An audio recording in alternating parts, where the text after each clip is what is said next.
Los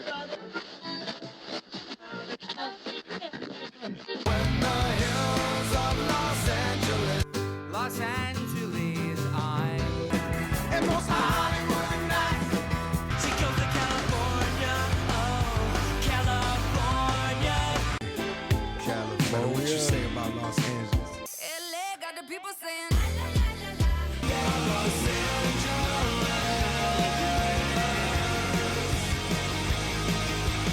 You're listening to Corner of the Galaxy on cornerofthegalaxy.com.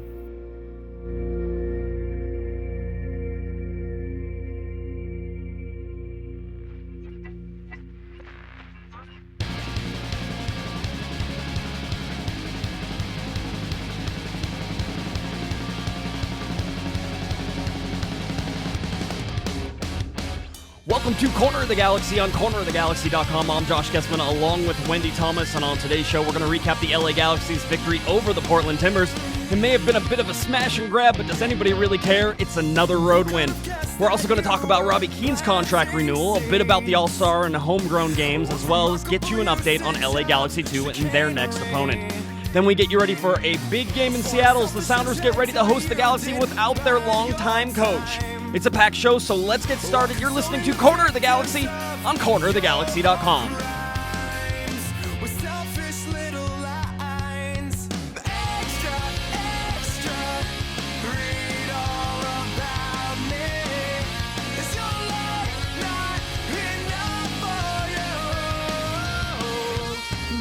You're listening to Corner of the Galaxy on cornerofthegalaxy.com. Now here are your hosts, Josh Guesman and Wendy Thomas. Hello, everybody, and welcome to Corner of the Galaxy on cornerofthegalaxy.com. Josh Guesman, Miss Wendy Thomas with you once again. A very happy, two very happy LA Galaxy fans, I think we could say. I don't think there's much argument from Galaxy fans at all. The winning streak continues. Road wins galore. It's so much fun.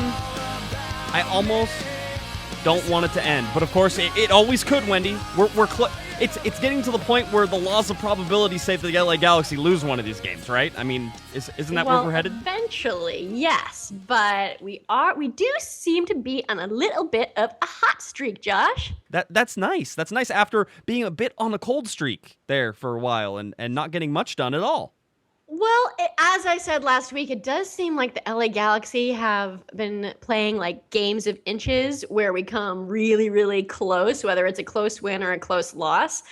Maybe that speaks to parity. Maybe that speaks to how Bruce is coaching the team. But I think I'll take it for now since it means that we're winning. Yeah, I mean, it's been solid but gritty wins, and I mean, I think as they keep building, the momentum it keeps building. And you go to a place like Portland, a place that is difficult to play at, a place the LA Galaxy up until this last weekend had only won once. And if you remember it was the David Beckham game where I think he put in 2 set-piece goals, or one was from the run of play and one was a set-piece goal. It was one of the few smackdowns the LA Galaxy have had up in Portland.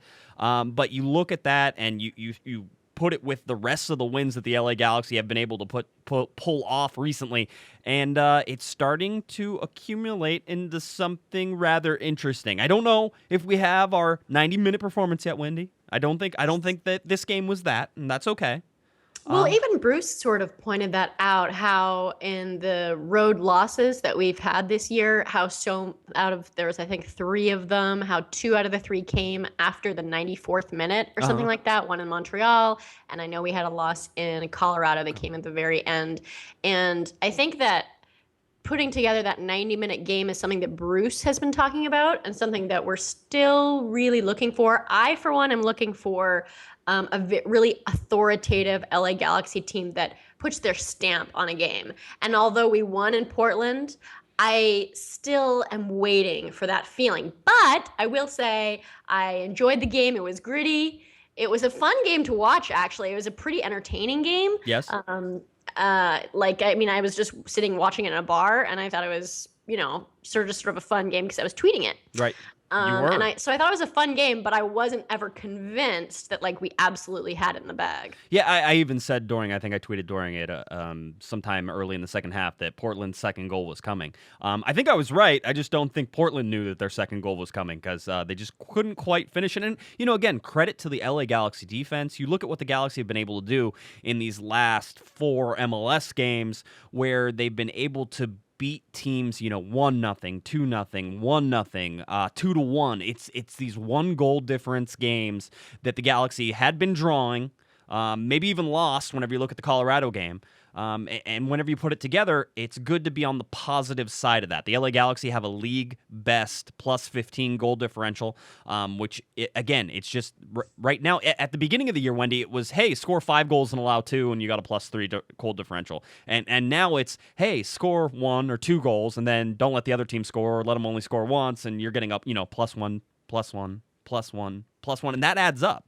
And so eking out these 1-0, 2-0, 2-1 victories, it really does speak to the rock solid LA Galaxy defense. And I think that if we're going to nominate players at the end of the year, if it continues in this in the manner in which they're currently playing, you're going to have to give most of the credit to the defense because they have been rock solid. If you look at that lineup, we've got Gilles Van Dam and Nigel de Jong, you got AJ, you got Robbie, you got Daniel Steres. They've just all been just really solid. Right. No, and they have, and it's repeatable lineups, and it's the stuff that happens for Bruce Arena in the second half of seasons where he's able to actually start putting, some guys in positions over and over and over again, and that they gain continuity there, and they get that chemistry going, and you feel all these things. Adam Serrano, LA Galaxy insider Adam Serrano, said on the last podcast we did on Monday, so check that one out if you haven't seen it, where we talked about MLS All-Stars and how the LA Galaxy only had one going, and then, of course, MLS listened to our podcast and decided to send Yellow Van Dam as well, so they got... It's you! I'm going to blame you for that, Josh. I know, we felt really bad about it, too. Oh, by the way, we went through the whole thing. We talked about a ton of LA Galaxy players. We talked about Nigel de Jong, Ashley Cole. We talked about, I said Nigel. We talked about all these guys. And as soon as I hit the stop button, I sat there and texted Adam and said, do you realize who we forgot to talk about? And he texted me back immediately and said, Gyasi Zardes. So I want to make a correction right now. Gyasi Zardes should have been in that episode as well. It didn't happen. For whatever reason, it was 3 reporters who all cover this team on a regular basis, and we all missed Gyasi Zardes. As if Gyasi Zardes needs any more minutes this year. I know, he exactly. He has played thousands of minutes of soccer this year. I feel so bad for him. But he can take it because he's tough. And he's a man, is what he is. He is becoming a man right before our eyes, Josh. It's amazing. It's amazing to watch and see. I love it. I'm going to tell you how spoiled LA Galaxy fans are right now. Oh, gosh. Are you ready? This is how spoiled LA Galaxy fans are. The LA Galaxy have lost just twice in their last 18 games. Twice. Pretty solid. We've had a ton of draws, though. That's why it feels like we haven't been dominating the league, because we've done a lot of eking out draws and just battling games out. And I think there's a couple of things that I'm interested in in this dynamic. One is I was reading an article and it pointed out how the Galaxy have the highest conversion rate in the league, meaning can you explain that to people if they don't know what it is. What I'm talking about, when the Galaxy take a shot, that they're more likely to convert it to a goal. And this occurs to me because I remember a couple of games that we've watched recently. One was the game, not this Portland away game, but the last Portland away game we were in, where I felt from watching Portland that they were literally just randomly taking shots towards our final third. I don't even know if they were taking them at the goal directly. And I kept thinking to myself, why do I have the feeling that they're just sort of flinging the ball forward? And I thought maybe one reason why is because I'm accustomed to the Galaxy, who seem very pointed in terms of when they decide to take a shot at goal, because it seems like the Galaxy take their shots very sparingly, but they're much more likely to convert them than other teams. And the article that I was reading said that the Galaxy actually have the highest conversion rate in the league, and it's by a wide margin. And so I'm trying to decide, is that a byproduct of the fact that we have an older squad and that the players naturally have more judgment when it comes to when is the moment that you take a shot at goal versus when do you pass the ball, circulate it, and try and get something better. Well, or is it a byproduct of something else? Is it our formation? Is it the way that Bruce is, coaching the team? What is it? No, I think those are all really interesting questions. I would love to go back because I think we've pointed out in a bunch of these games, especially in the last probably the last run of 6, you look at the LA Galaxy, and in most of the cases, I think they've been outshot. A lot of times always. they've been outpossessed. And it doesn't seem to bother the LA Galaxy. Granted, there's also some criticism in there as well, Wendy, that the LA Galaxy seem to want to always pass the ball into the back of the goal. Right, and so that at some points can look like criticism. I think one reporter who, and I don't remember, I think it was a Timbers guy who was covering the game, and I saw him on Twitter saying, the LA Galaxy really just need to pull the trigger and shoot the ball because it looks like they're trying to pass the ball in the back of the goal. And in this particular case, there were about 6 Portland defenders inside the box that weren't really allowing any shots to be taken, and the LA Galaxy don't usually take shots when there's people in front of them. Yeah, I mean, so to me, my conclusion from that is that the Galaxy, that in general, we are exercising more prudence in terms of when we take shots. Because, I mean, when you take a shot, you're essentially giving up possession. You are. It's very high probability that you're giving up possession when you take a shot at goal. And so, I mean, you have to think to yourself, with players in the field like Robbie Keane, like Steven Gerrard, like Nigel de Jong, like Ashley Cole, that there's going to be a lot of level-headed decision-making in terms of, when is the right time to move. And so, maybe this is just by virtue of having an older, more wise squad that we have a really high conversion rate, but we're taking a lot fewer shots at goal. Well, I'll tell you, in this game, I thought that the LA Galaxy's age did show a little bit. I think that the Galaxy tend to run out of gas in games where they score early and then end up defending and sitting back. I think that takes a big toll on some of the older legs in this particular game. And it comes down to some nervy minutes at the end, but I thought Bruce was wise with his substitutions. I mean, you look at it, the LA Galaxy scored in the 7th minute and the 11th minute. All right. Portland got their goal in the 41st minute. Again, I was even okay with that goal. It wasn't a horrible goal to give up. Portland did overload the LA Galaxy inside their box, and it's just a matter of that the Galaxy didn't track back and didn't step forward in this particular case because the ball had been played forward deeper into the box and it came back out to the top. And Valentin got it from Darlington Nagbe, and Valentin scores. I think it was his first MLS goal of the season. I mean, it's all these things. He was cutting inside. He was the guy that the LA Galaxy decided was going to beat them. Like, you're not going to let Darlington Nagbe beat you, right? You're not going to let Diego Valeri beat you. It's those guys that you have to take out of the game. And so they decided to let Valentin available, and he scores, and they got a goal. And that's okay in this particular case. But if you look at the possession, Portland had almost 60% possession. If you look at the shots, Portland had 18 shots. The LA Galaxy's 9, 6-4 on target for Portland. Again, Wendy, you said it perfectly that it looked like Portland's just sort of flinging the ball at the net, and the stats sort of show that as well, that there was something there. Bruce. Well, another thing is that it seems to me, I mean, there was 4 players who played in the Portland game who had played midweek, right? Yes. And Bruce pointed out how they did look laggard at the end. That you could tell that those players were fatigued.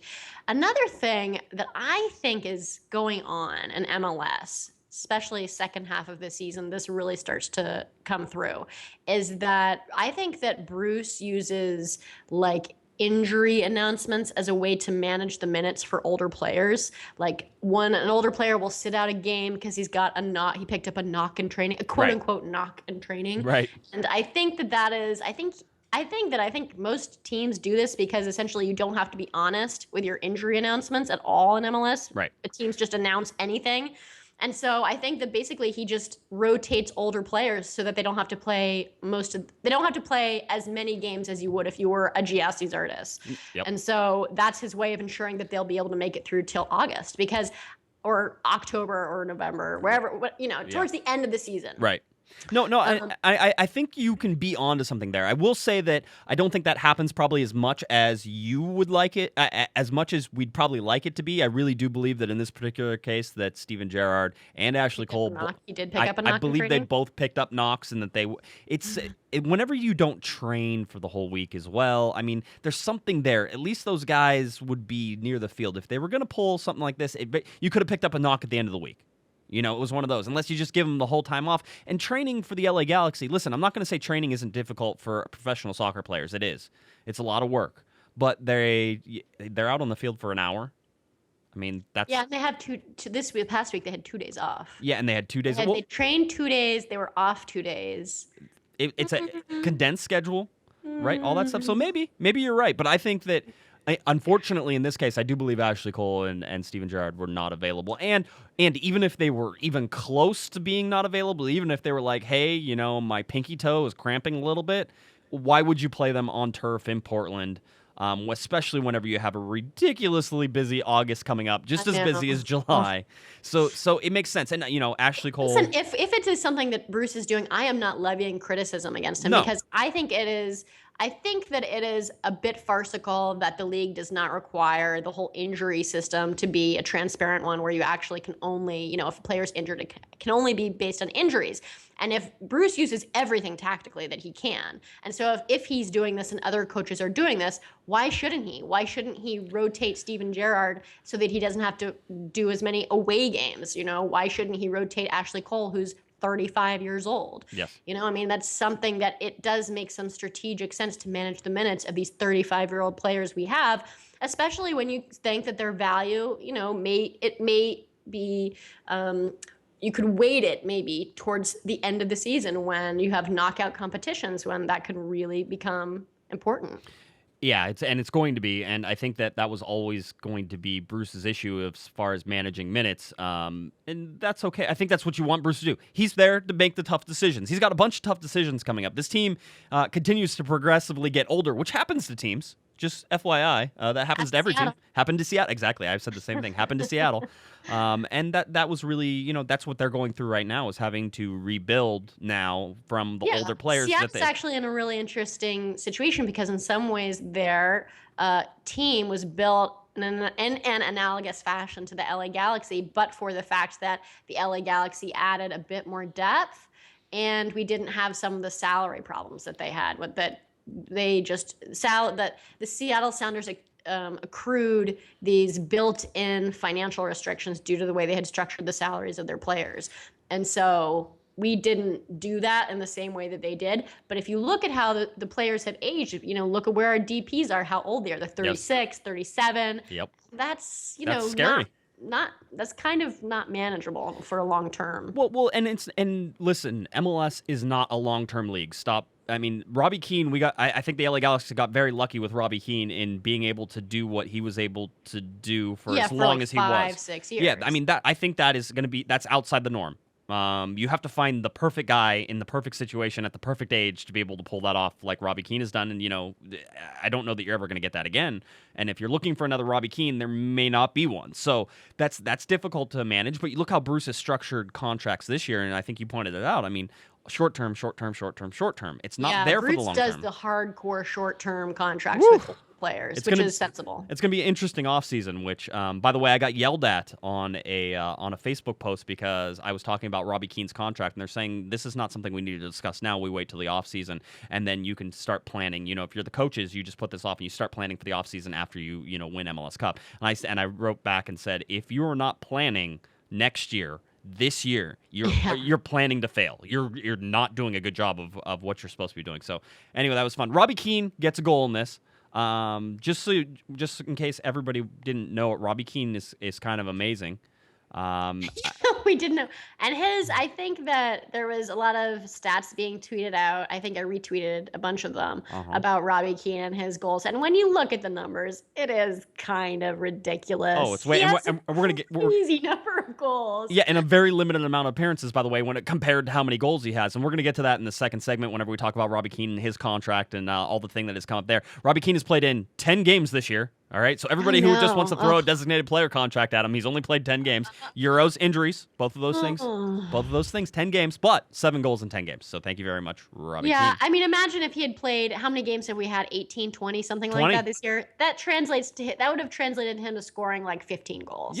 Yeah, it could very well could have. But now, could Robbie Keane have stayed healthy throughout that is something we don't know. And he was injured at the beginning of the season. So it's stuff that you look at as he's getting older. Don't just hand out money, boys and girls. Let's be smart first. I don't care if you hand out money. Please don't hand out DP contracts. Okay, that's right. DP contracts don't count about money. We've talked about that. It counts about the space. Anyway, I don't want to get too far ahead. Giassi Zardes gets the second goal for the LA Galaxy. Our boy. Our man. I'm sorry, he is a grown man now. He is full blown a man. He's doing. I'm just such a fan of his. Which, if you would have told me at the beginning of this year that I would be such a fan of Giassi Zardes, I would have. I'm such a fan of Giassi Zardes now. Yeah, just really smart. Do you think that he has, because there was all that stuff in the news about the Turkish Super League, Trabzonspor. I don't know. I can't say it. The one making with the T. a $2.5 million bid for him, and the fact that Dallas is going to give allegedly Fabian Castillo. Yes. And I was wondering, do you think that Giassi Zardes probably is actually growing at a faster rate than he would anywhere else because he benefits from being in a league that nurtures younger talent, and that he has the benefit of playing with Gerrard and Keane and these Nigel de Jong guys, Nigel de Jong, these guys who can give him a lot more mentorship. I think there's something to that. Yeah, absolutely. I've always said that development for some of these younger players, and granted, we'll use younger in terms of Giassi Zardes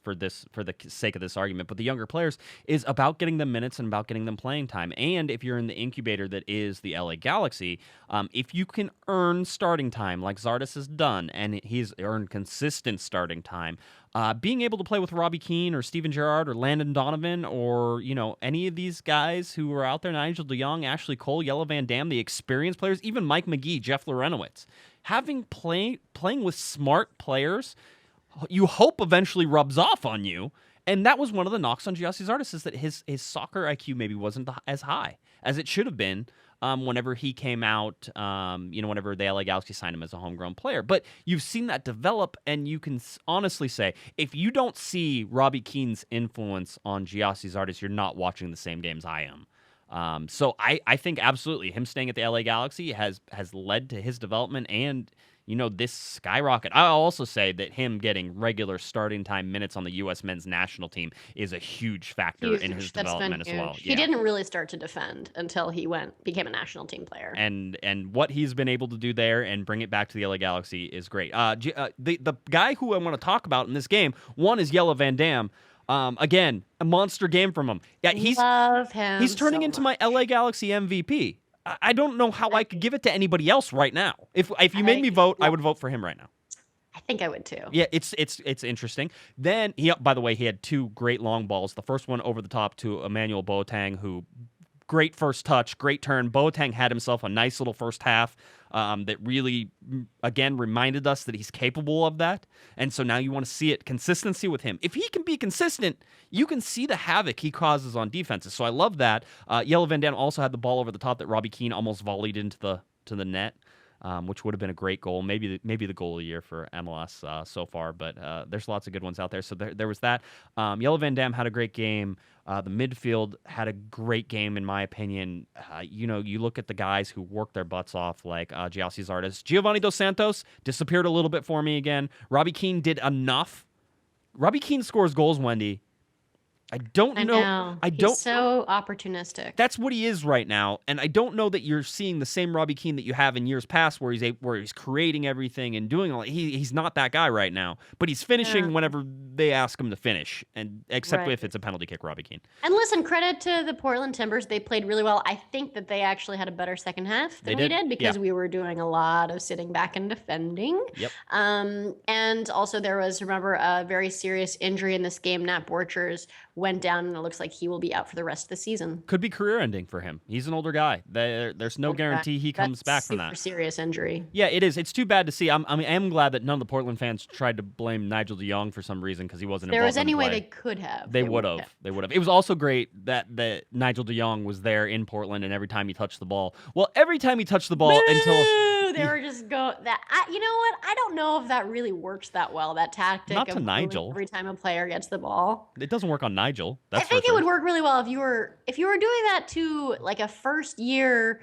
maybe like a Jordan Morris type, like a bright-eyed, bushy-tailed first year in MLS kind of thing. Yeah. If you're doing it to Nigel DeJong or Steven Gerrard, I remember I read an article from Steven Gerrard last year where it was maybe Colorado. He'd played away and played well, and the fans were booing him as he went off the field, and he was just blowing them kisses, just like yes, like because I don't think that if you're a player like that and you've played in Champions League games and World Cup finals, you don't care if the Portland fans are booing you. Come on, not even for That's not going to do anything but fire you up. Well, and to the LA Galaxy's credit, they took the crowd out of this game pretty quickly. Yeah, they were booing Nigel DeJong every time he touched the ball until about the 7th minute after the Galaxy scored, and then they realized they had more important things to worry about. And actually stopped booing him for a little bit, and then they started doing it again because it was the 10th minute, and then the Galaxy scored again, and then they forgot about it, and so in the second half they tried to pick it up again. It was an uneven performance by the Portland fans, quite honestly, whenever it comes to Nigel DeJong. But I don't think for a second, and he even said this to Adam Serrano. He even said that I think that he thoroughly enjoyed having the welcome from the Portland fans. So yeah, I mean, there's players who thrive on that. There's players who love a really hostile crowd, and I get the feeling that Nigel DeJong might be one of those players. Nigel DeJong doesn't care about any of this stuff. Brian Rowe, by the way, is one of only 4 MLS keepers with a goals against average below 1.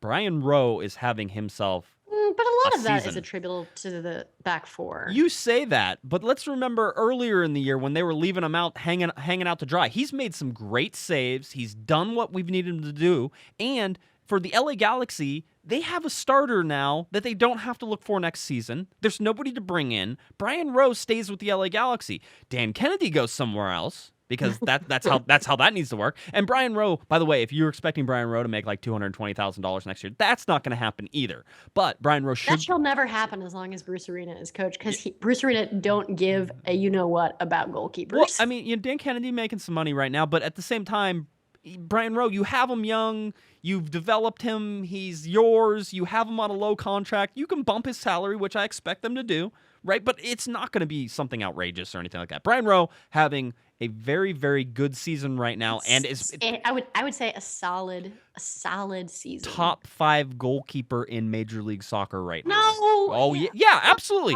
That is such hyperbole. No, it's not. He is benefiting greatly from the fact that he has in front of him what I would maybe argue is the best defensive line in MLS. And it turned into that. It wasn't that at the beginning of the season when he was having to sprawl all over the place and do things. Now he's settled. But if you look at he has a goals against average of below 1. Yes, it's the defense.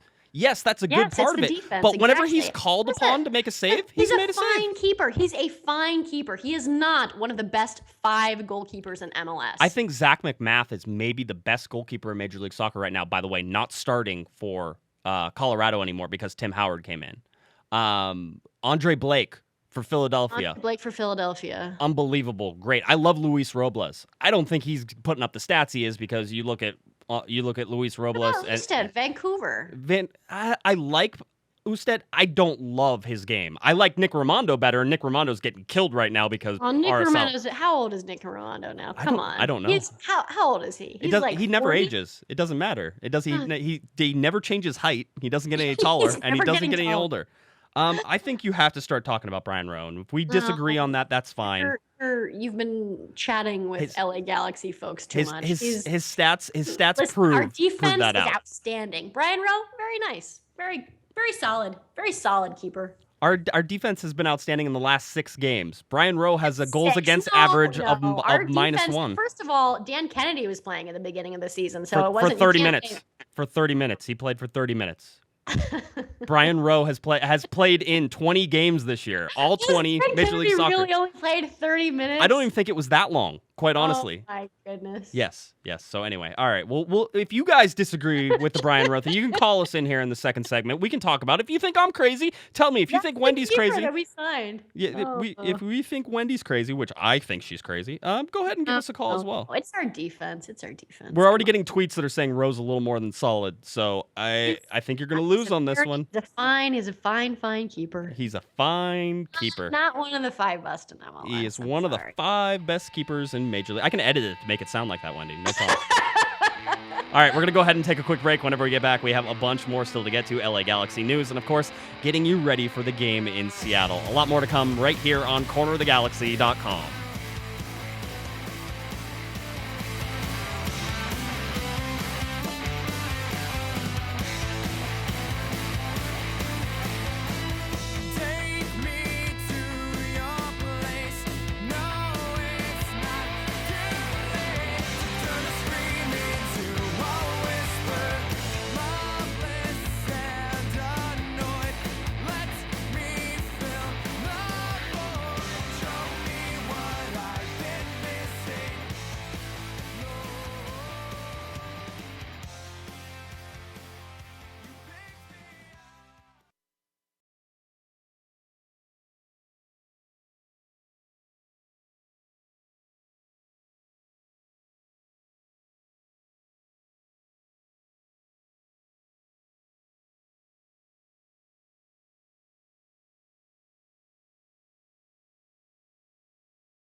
Recording from CoG Studios and not their mom's basement, it's Corner of the Galaxy. Hey, this is Chris. This is Eddie. This is Jason. And we're from Back Pocket Memory, and you're listening to Corner of the Galaxy. Hello, everybody. Welcome back to Corner of the Galaxy on cornerofthegalaxy.com. Josh Guesman and Miss Wendy Thomas back with you once again for our second segment. Excited to get to you all of the LA Galaxy news that we have, so that should be fun. I don't even know where to start, Wendy. I guess being I wrote the notes, I should probably just start at the beginning and work from there. But, you know, with me, who knows where we're actually going to end up at the end of this 30 minutes. I should also say the phone lines should be open now. So if you want to call in and tell us, if you want to tell Wendy that she's crazy about Brian Rowe, or if you want me to be crazy, either way, both of us can be crazy. 949-734-4217 for all of us listening live. Remember, you can listen live on our YouTube channel. Just type in cornerofthegalaxy.com or Corner of the Galaxy, not without the .com, on YouTube, and you can find our channel right there. Subscribe, and you can get all the information that you need whenever we start this live show. It'll notify you on your phone, all that fun stuff as well. If you go to our live page as well, cornerofthegalaxy.com/live, you can find our schedule there, even whenever Josh changes the date at the last second in order to record on Thursday and not a Friday. So check out all that stuff right there, cornerofthegalaxy.com/live. All right. So, Wendy, we get started. Let us talk a little MLS All-Star Game. All-Star Game. You cursed us. You cursed us. Yeah, with that podcast, apparently. Yeah, you cursed the LA Galaxy. We talked last week. You and I had a conversation where we said, thank goodness, let's minimize minutes for LA Galaxy players. And in the All-Star game. And what happened, Josh? I think you know what happened, and that is that I want you to explain. a San Jose earthquake was in charge. What happened? You explain it. You tell us what you did. A San Jose earthquake was in charge. That's what happened. So it was Dominic Kinnear said, I need another defender now that Matt Beasler's not going to play. Okay, I guess I'll pick Yellow Van Dam, who should have been on the All-Star team anyway, which is why we did a podcast saying that Yellow Van Dam. Or he heard you and Adam Serrano talking about All-Star players and how players from the LA Galaxy had been omitted. Yes. And how we got lucky because Giovanni Dos Santos was the only player selected. Mm-hmm. And then they listened and he said, there's only one Galaxy player going to the All-Star game? That's not right. I blame Larry Morgan. Larry Morgan from LAGalaxy.com. I blame him. It's his fault. He's the one who got Yellow Van Dam called into the All-Star game. Anyway. Your fault. It's your fault. Anyway, you, Adam Serrano. Let's talk about the happiness, and I'll get with the happy news up front. Both players started for the MLS All-Stars against Arsenal up in San Jose for the MLS All-Star game. Both players played 45 minutes, and both players left the game without any visible injuries. All right? So, yay! That's the only thing I care about. Although we will talk that Giovanni Dos Santos did get a pass to Didier Drogba that could have resulted in an assist for Dos Santos, but Drogba, being the poor finisher he normally is, took 3 chances to whack it into the back of the net, so it didn't end up being an assist. Dos Santos set up the goal. The lone goal for the MLS All-Stars, Dos Santos helped set up. Yeah, and we're recording directly after that game. The Arsenal ended up beating the MLS All-Stars 2-1. So this is what happens whenever you don't have Landon Donovan in an All-Star game: is you lose to the other team. But when Gel Van Dam was subbed out after the first half, the score was tied. Yes. So it's not his fault. No, that's not his fault at all. All right, we got a call. Let's see if we can get this person in. 323. Who's this? Josh, Wendy, what's going on? It's Jose. It's Jose. Sometimes Jose. I feel like Jose is co-hosting the show with us because he's like the only one who ever calls in. He loves us. What's going on? Are you scared? Are you guys scaring everyone else off? I remember Hobby used to call all the time as well. It's Wendy, and it's because she tells people they're crazy for Brian Rowe being one of the top 5 goalkeepers in Major League Soccer. Oh, numbers speak for themselves, right? He's one of the top goalkeepers. I would say numbers can 5. be interpreted. Numbers can be interpreted in a lot of different ways. Numbers in and of themselves, without context, don't mean anything. He leads at the major. Let's see. He's second in save percentage. He's one of the only 4 goalkeepers to have a below 1 goals against average. He's played 20 games, despite the fact Wendy would like to think that Dan Kennedy played more than like 20 minutes of the first game. Let's see what I honestly will wonder what Bruce Arena would tell Wendy if she asked, that same question or had that same comment to him. He would have probably done his little anti-analytics. Yeah. Oh, that's right. Bruce doesn't believe in statistics. I love that. Well, you're the ones who are arguing statistics. I'm saying that you have to look more holistically at a game and view it, from the 30,000 feet up viewpoint. And I'm saying that you can't really evaluate a goalkeeper without evaluating the defense. And I think that Brian Rowe has benefited from having an excellent defense in front of him. That being said, I think he's a very fine keeper. I'm not saying he's not a good keeper. I'm just saying you can't say he's one of, like I read that article on LAGalaxy.com saying, the best in MLS or whatever. There's, constant, exaggeration.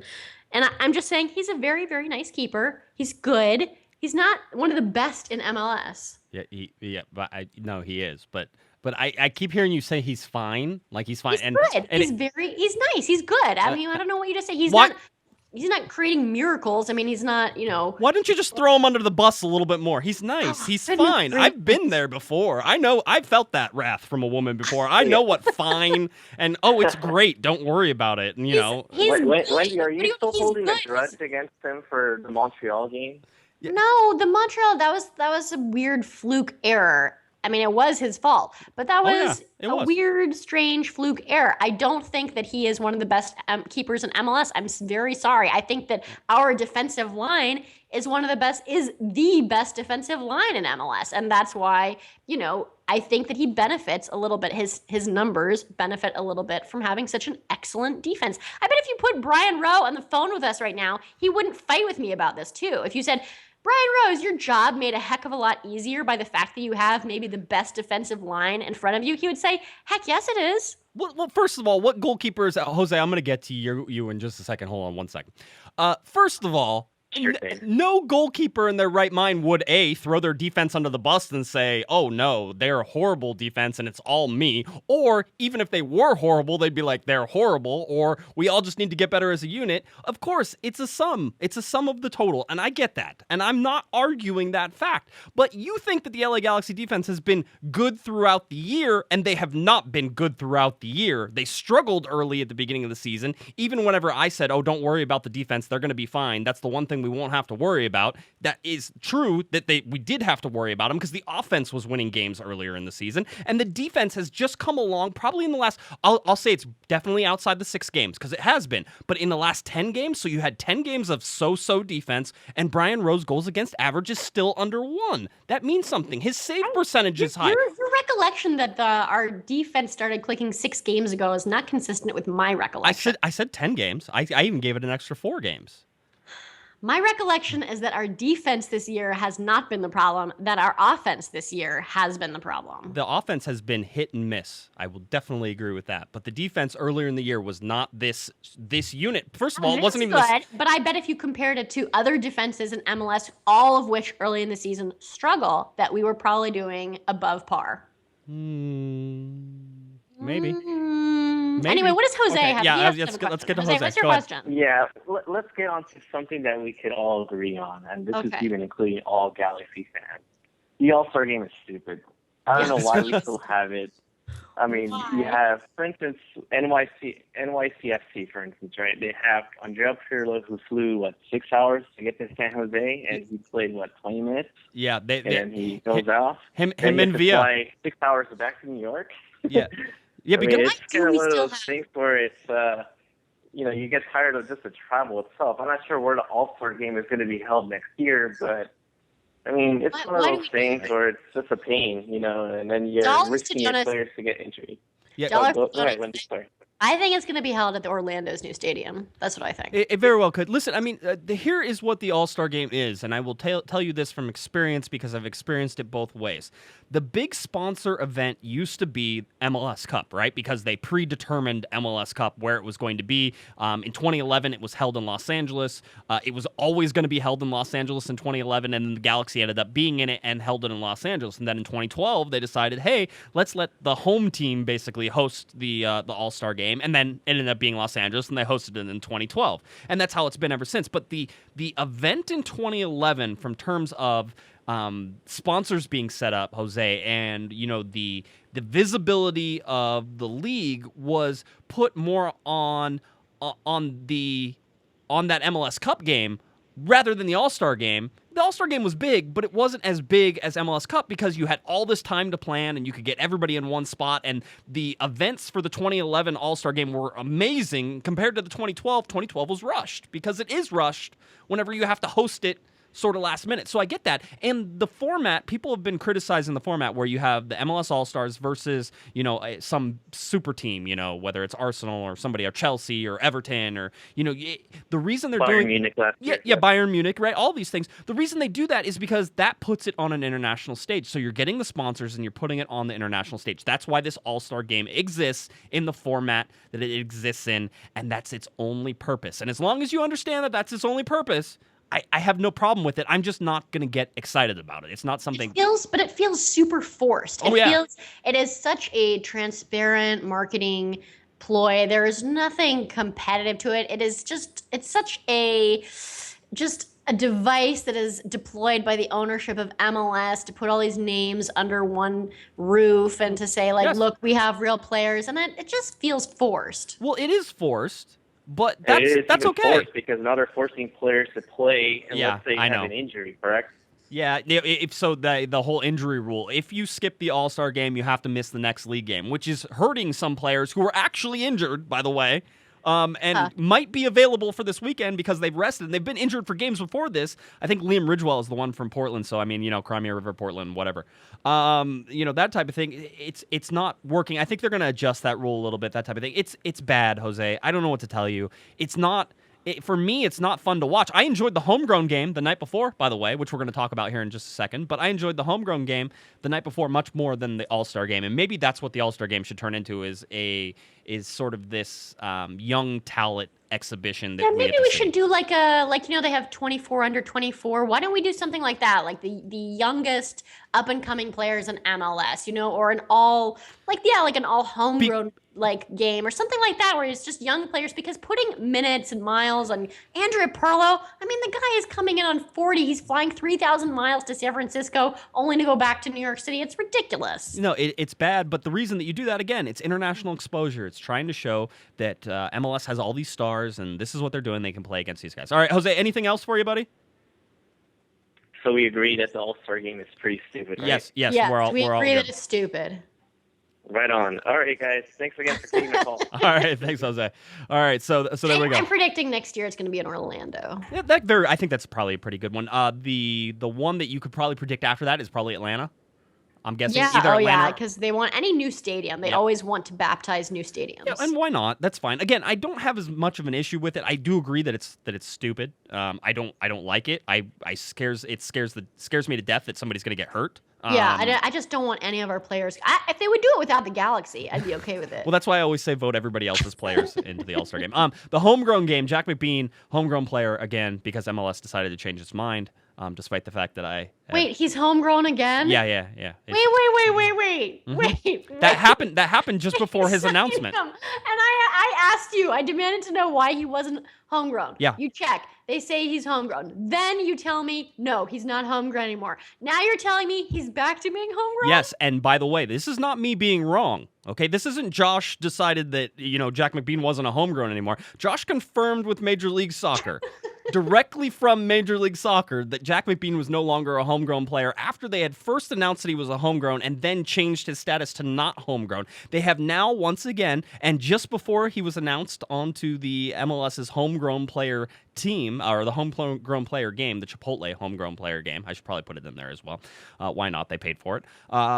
Just before they announced it, his status was changed back to a homegrown. All right. I have again reached out to Major League Soccer to ask why his status changed back, and I have not heard back. But it's MLS is never going to give us a transparent, coherent explanation. Stop asking. For their reasoning of why they assign arbitrary designations to players and then just remove them. Stop asking. It's never going to work. And again, I will do. How dare I question? Yeah, exactly, right? It's one of those. And I will do my best, again, to get dragged down these rabbit holes in order to try to find this stuff out for you guys, which I did in this particular. I am the expert on Jack McBean and his homegrown stuff. If you were to ask Jack McBean, would he be able to explain it to you? No, he wouldn't. I will tell you that. Because I don't think that he knows. Now, I'm going to ask Chris Klein next time I see Chris Klein, but I don't expect that he has the perfect solution answer either. I have a feeling I know what the answer is, and it's a simple answer because it was a change in the CBA that says it's not your first professional contract. And if that goes away, you can sort of shoehorn him back into being a homegrown player. So we're just going to let it go. That's how it was, and for now. But anyway, Jack McBean played for 45 minutes in the second half. Raul Mendiola played 58 minutes in the Chipotle homegrown game, coached by LA Galaxy legend Landon Donovan.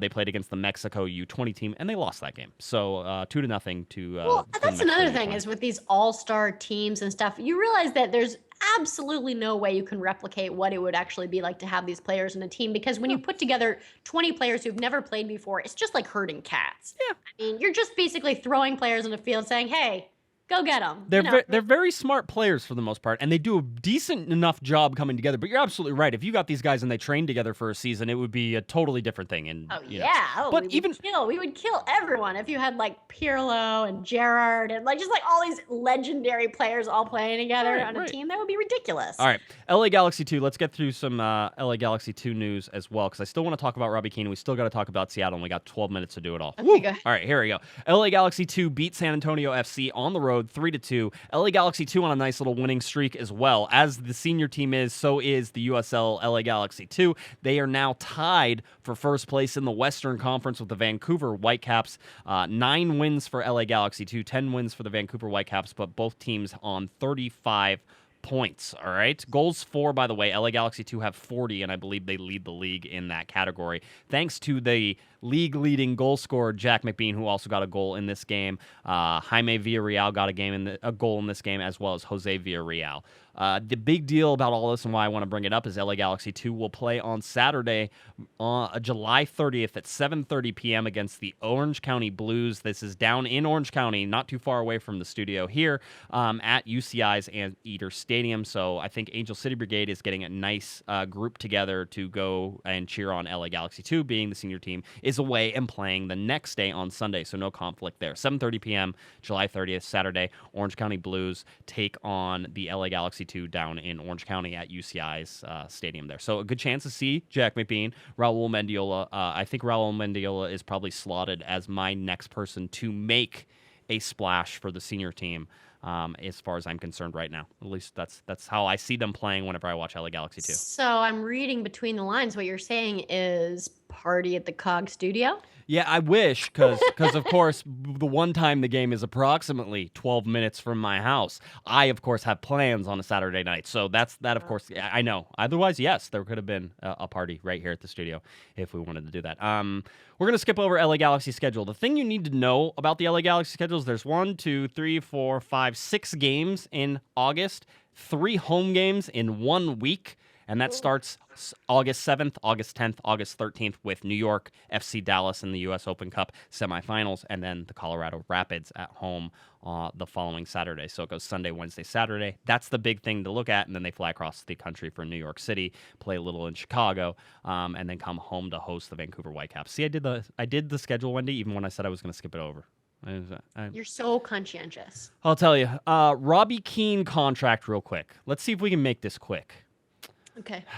I almost don't want to do it because I don't want to do it quickly, but let's at least throw out that Robbie Keane talked to the media. He talked to UK program, I think it's Soccer AM, that broadcasts on Sky Sports. They talked to him before the LA Galaxy's last game against Portland. Sky Sports was broadcasting that game as well, so that's why they sort of got this interview, and they asked basically if Robbie Keane had a new contract or wanted to play past this season with the LA Galaxy. Robbie Keane's contract is up, Wendy. You knew that. I knew that. I don't know if everybody knows Bruce that. always signs him to 1-year contracts. Right now it has been. It's 1 year extension, 1 year extension. And by the way, most of the contracts in Major League Soccer are 1 year plus an extension, but the club always has the option. So it's always the club option. So with Robbie Keane coming up, do you sign him to another contract? I mean, that's sort of the question that's been going out, and obviously he had another good game against Portland. He scores a goal. He does what he needs to do. He played some defense in that game, which is fun to see. Clearly, he still has the heart for it, Wendy. Do you give him another designated player contract is sort of the big question, and do you give him, a non-designated player contract? Understand that if you give him a designated player contract, you will be signing a 37-year-old to a designated player contract next year. I know. That's the thing. Do we sign Robbie Keane to a contract is one question. Yes. Another question is, do you sign him to a designated player contract? Another question is, how long is that contract? Ooh. I think that because, when he plays, his numbers are phenomenal in terms of scoring goals in games. But if you look at the last 2 seasons, 2015, 2016, he was injured for at least 2 months in 2015. He's been injured for, I feel like, at least half the season in 2016. He's been out for the Euros. He's been out for injuries. And I know I have the feeling that as long as he continues to play in games in MLS, he'll score goals. But let's say you only have him for half the games in a season, okay? If you play 34 games in a season, he plays in 17 of them. What is that? Is that a DP contract player, even if you know there's a really high probability that he's going to score a goal? So the LA Galaxy have played 20 games so far, right? Robbie Keane has been available for 10 of those. Granted, again, Euros, and that took him out of 3 or 4 games. But that wasn't the whole reason that he was not available for the LA Galaxy. There were injuries there as well. Now, having said that he's played in 10 games, he scored 7 goals because that's what Robbie Keane does. He's one of those guys that you don't want to... Here's the problem. If you don't sign him to any contract, let's say you say, hey, Robbie, we're done at the end of this year, which I could see Bruce Arena doing, perhaps. If he doesn't want to give Robbie Keane a designated player contract, I don't know that that's a horrible idea. And again, the timing of this. You asked a whole bunch of questions. When do you even make this decision? For me, I don't make this decision until the end of the year because I don't know what I'm getting. Because you want to see how he plays and can he get all the way through the playoffs, right? I mean, that's the question. Is we've been doing all this strategic managing of minutes of 35-year-olds. Is that an effective strategy? You have to. If it's not an effective strategy, then next year you have to have a new strategy because we're not going to know until whether Bruce's whole management of these 35-year-olds is going to work out until we find out whether we make it to the MLS Cup final. I mean, and that's really, I mean, that's what it comes down to. And is that too long for Robbie Keane? If you don't sign, here's the thing: if you release Robbie Keane, I can guarantee you some other Major League Soccer team will give him a designated player contract. Well, they'll sign it. Someone would sign him in MLS, but that would be so weird to watch Robbie Keane play for another MLS team. So do you sign him because you want the legacy like the Lakers did with Kobe? You can't do that. That's such a short-sighted. You cannot pay a player in the future for what he has achieved in the past. Or do you pay him to thank him? I mean, listen, that was sort of the Kobe Bryant thing is, hey, we're going to pay you a whole bunch of money because of everything you've done for this team. If we had infinite DP slots, I would say pay him whatever. He's achieved so much. We have 3. We have 3 spots, and we know next year it's going to be Gio, Nigel, and maybe Robbie.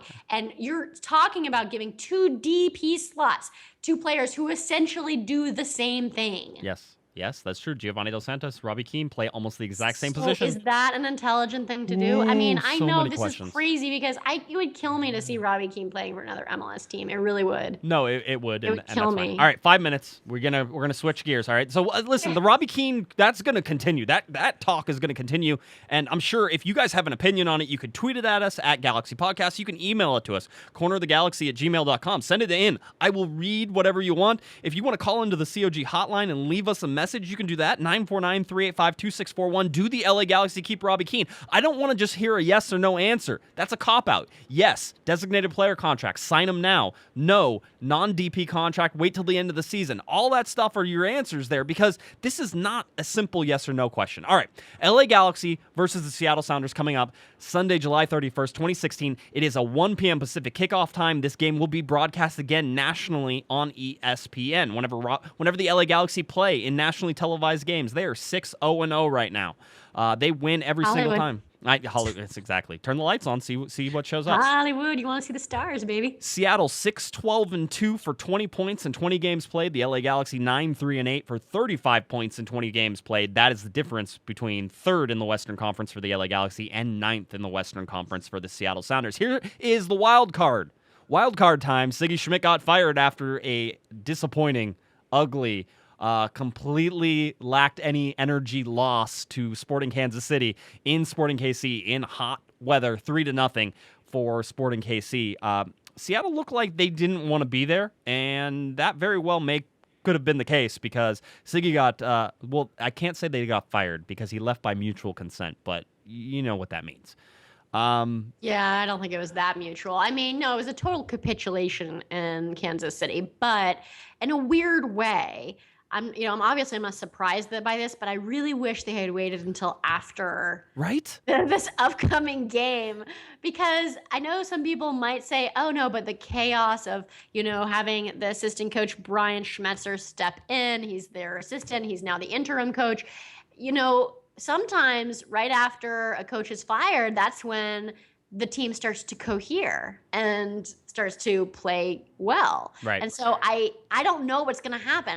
I think that if they had kept Ziggy until the game this weekend, I would have predicted a Galaxy win because I would have been like, hey, Seattle's playing like hot garbage. And so we can anticipate that we're going to win on the road since we just won against Portland, who are a much better team this year. Yeah. Yeah, I like all that, and I think we talked about that right whenever we first, before we started recording, is that this changes everything for Seattle. One, they have 2 new signings, all right, so they brought in a designated player, Nicolas Ladero. He's going to be their number 10, formerly played at Ajax, most recently for Boca Juniors. He's Uruguayan, played in Argentina. The guy, I think it's going to be a good designated player for them. I don't think he's going to be available for this game. He could be. I don't think that's going to happen in time that everything sort of gets situated and that everybody's happy with that.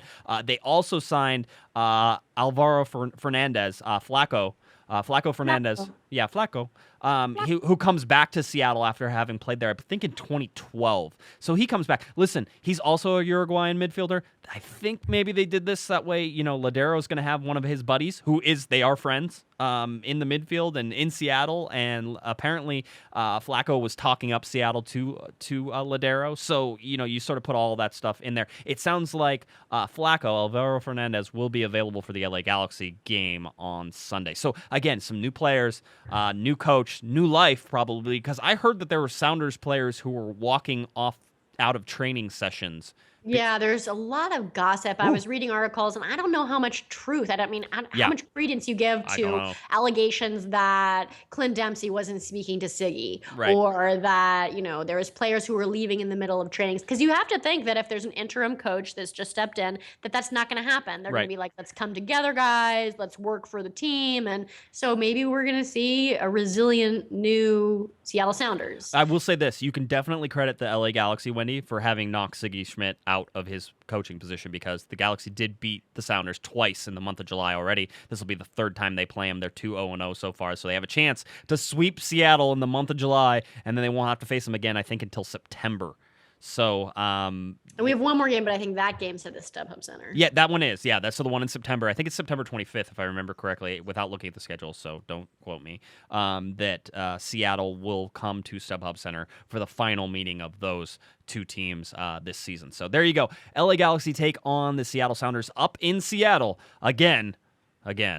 I really wish that Jelle Van Dam hadn't played in the All-Star game. I think he only played 45 minutes, but it did look hot. And yeah, I know. And it's going to be on really bad turf. I was going to say crappy turf. The fluffy turf. Ugh, it's just with the pebbles. It's so not pleasing to the eye. That whole game in Seattle. It's so unattractive, that field. I think that Portland has better turf. Oh yeah, they do. Vancouver has better turf. Seattle, New England probably has the worst turf now out of anybody, and Seattle is like second worst. So I think that's where it lays out right now. All right, Wendy, anything else you got, or can we get out of here?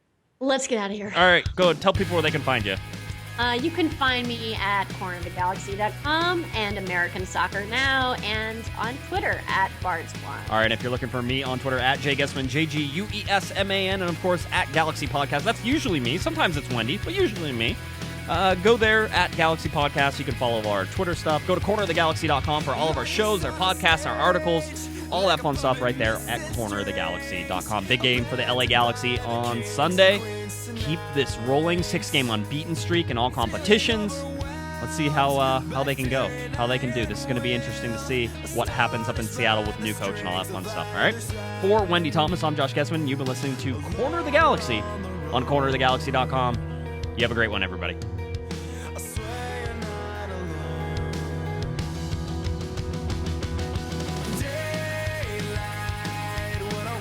You've been listening to the Corner of the Galaxy podcast on cornerofthegalaxy.com. You can follow the show on Twitter and Instagram at Galaxy Podcast. And be sure to check out and subscribe to iTunes, Stitcher, and Facebook by searching for Corner of the Galaxy. And for all of your independent LA Galaxy news, discussion, and entertainment, including this podcast, head on over to cornerofthegalaxy.com. Fans, thanks for listening. We ask that you be kind and courteous to your neighbors as you leave the podcast. We thank you for joining us and look forward to seeing you again. Until then, I'm Michael Araujo, and on behalf of the entire Corner of the Galaxy crew, goodbye, everybody.